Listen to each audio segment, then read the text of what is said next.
In early July 2025, Israel initiated a significant military operation, launching a major airstrike campaign. The operation targeted areas deep within Houthi-controlled Yemen, marking a notable escalation in the ongoing tensions. The primary focus of the airstrikes was on key Red Sea ports, specifically Hodeidah, Ras-Isa, and as-Salif, all strategically important for maritime activities. These ports are vital not only for commercial shipping and trade, but also for the delivery of essential humanitarian aid to the region, and the strikes aimed to significantly cripple the Houthis' operational capabilities along the Red Sea coastline, impacting their ability to move resources and potentially project power. In addition to the port facilities, Israel also targeted the Ras Kathib power plant, a critical piece of infrastructure, plunging significant parts of the region into darkness and causing widespread electrical blackouts, disrupting daily life and essential services. Furthermore, the operation included a targeted strike on a radar system located on the seized galaxyleader vessel, with the intention to disrupt and degrade Houthi surveillance capabilities in the Red Sea area. This marked the first direct Israeli attack on Yemeni soil in nearly a month, a significant development after a period of relative quiet, ending what had been a brief period of calm and signaling a new, more aggressive phase in the ongoing conflict between the two sides. As anticipated, the Houthis responded quickly and forcefully to the Israeli airstrikes, launching a barrage of missiles aimed directly at Israeli territory in a clear act of retaliation, triggering air raid sirens and causing widespread alarm in major cities such as Jerusalem and Hebron, indicating the range and reach of their missile capabilities. Fortunately, Israel's Iron Dome missile defense system, along with other advanced air defense technologies, successfully intercepted the majority of the incoming missiles, preventing what could have been significant casualties and widespread damage to civilian infrastructure. This exchange of fire underscored the growing reach and sophistication of the Houthis' missile arsenal and served as a stark reminder of Israel's unwavering determination to counter these threats and protect its citizens. With this latest exchange, the dangerous cycle of attack and retaliation has now unfortunately resumed, significantly raising the risk of a broader and more destabilizing regional conflict that could engulf neighboring nations. Both sides have clearly demonstrated their willingness to escalate the conflict, engaging in increasingly aggressive actions, with civilians and critical infrastructure unfortunately becoming increasingly caught in the crossfire of this escalating conflict. The region now stands precariously on the brink of a much larger crisis, as each strike and counterstrike pushes the conflict ever closer to a dangerous and potentially irreversible tipping point, threatening to plunge the entire region into a wider war. The Houthis, also known as Ansar Allah, which translates to supporters of God, are a powerful Yemeni movement with deep roots in Zaidi Shia Islam, a branch distinct to Yemen. Their religious and cultural identity significantly shapes their worldview and political objectives. They have expanded their influence and are now controlling much of northern Yemen, including the capital city of Sana'a. This control gives them significant leverage in the ongoing Yemeni conflict.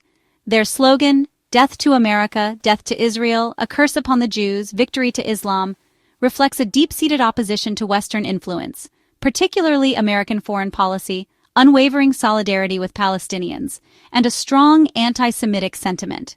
Since the Gaza war began in 2023, with the Hamas attack on Israel, the Houthis have explicitly framed their attacks and maritime disruptions, targeting Israel and its allies as part of a broader axis of resistance against perceived Western aggression. This axis of resistance includes groups like Hamas and Hezbollah, all of whom receive backing and support from Iran, solidifying a regional anti-Western alliance. By directly targeting Israel and disrupting Red Sea shipping lanes, a critical artery for global trade, the Houthis aim to exert pressure on Israel both militarily and economically, hoping to influence its policies and actions in the region. These actions are also intended to boost their own legitimacy and standing, both domestically within Yemen and across the broader Middle Eastern region. Their campaign is driven by both ideological conviction and strategic calculation, seeking not only to unify Yemenis under their banner, but also to project power and influence far beyond their own borders, establishing themselves as a key regional player. The ongoing conflict with Israel provides the Houthis with a platform to rally support among their base, and to strategically distract from the severe internal crises and humanitarian challenges that Yemen continues to face.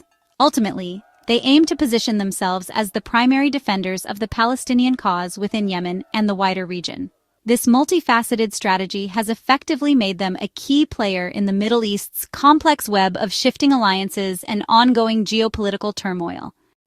The Israel-Houthi conflict, a theater of operations far removed from the initial spark, is a direct outgrowth of the Gaza war that erupted in October 2023.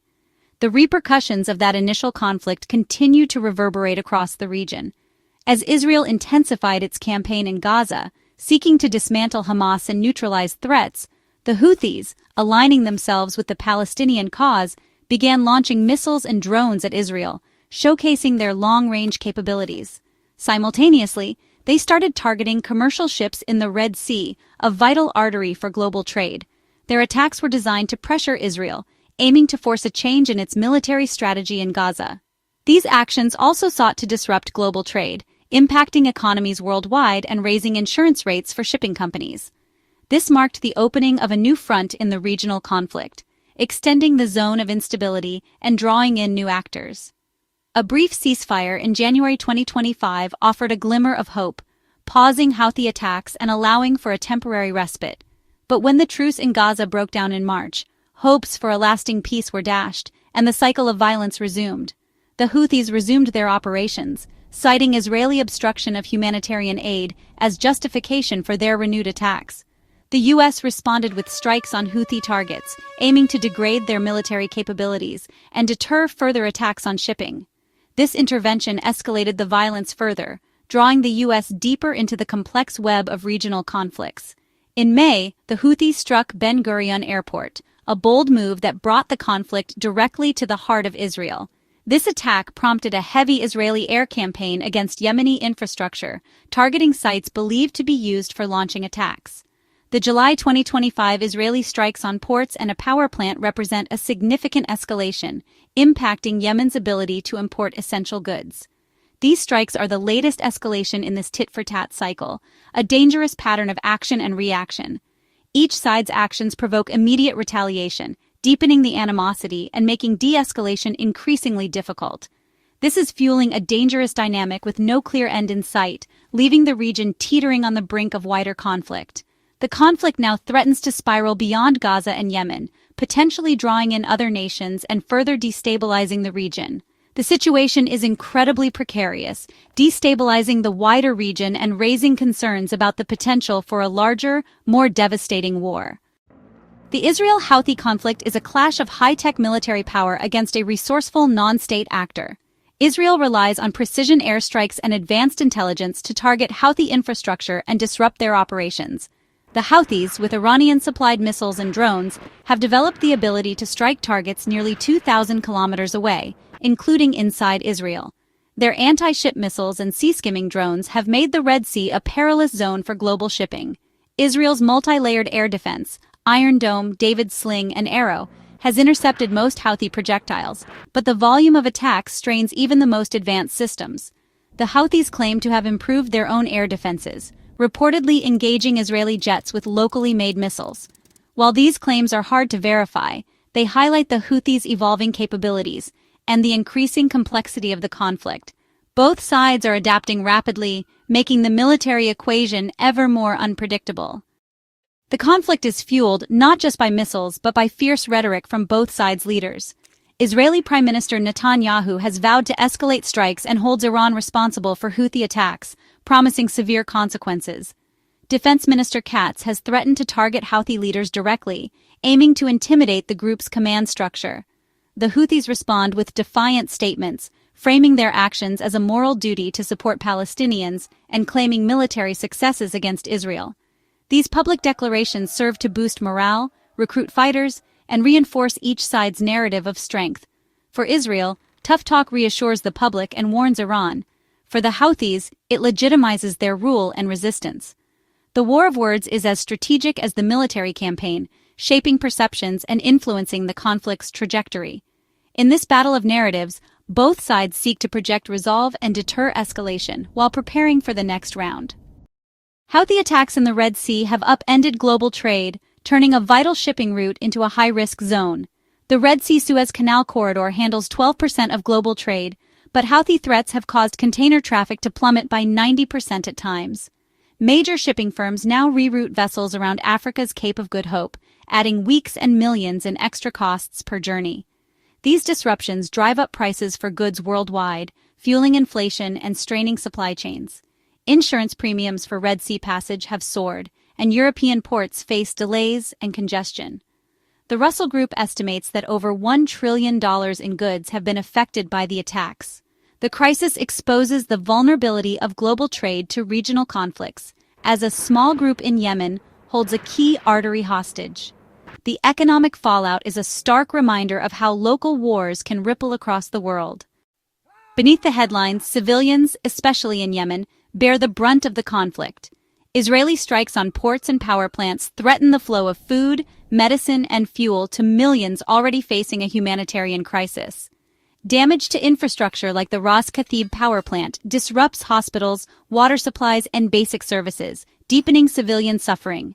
Airstrikes on dual-use facilities risk collective punishment, with reports of injuries and the constant threat of casualties. The ongoing violence diverts resources from desperately needed aid and pushes diplomatic solutions further out of reach. International organizations struggle to deliver assistance amid escalating risks. Yemenis are trapped between internal war and a new international front, with little hope for relief. Their plight is a sobering reminder of the human cost behind every military action. Iran's role in the Houthi-Israel conflict has become increasingly overt. Tehran supplies the Houthis with advanced missiles and drones, and Israeli leaders openly call the group an Iranian proxy. Recently, the Houthis admitted to coordinating attacks with Iran, marking a shift from plausible deniability to open alliance. This coordination signals a higher level of strategic planning within the so-called axis of resistance, complicating Israel's defense calculus. The threat now includes the possibility of synchronized attacks from Iran's various regional proxies. For Israel, the core challenge is Tehran's regional ambitions, not just the Houthis themselves. The shadow of Iran makes a diplomatic solution elusive and raises the risk of a wider regional war. As of July 2025, the Israel-Houthi conflict is locked in a dangerous cycle of escalation. Israel's willingness to strike deep into Yemen and threaten Houthi leaders signals a new level of risk. The Houthis, emboldened by Iranian support, show no sign of backing down. As long as the Gaza conflict and Iran-Israel tensions persist, the Houthis are likely to continue their campaign. International efforts to contain the crisis have so far failed to halt the violence or protect global trade. A lasting ceasefire in Gaza could pause Houthi attacks, but deep-seated animosities may have pushed the conflict past that point. The risk of miscalculation by either side remains high, with the potential for a single strike to trigger uncontrollable escalation. The region stands at a crossroads, with the next moves likely to shape the Middle East for years to come.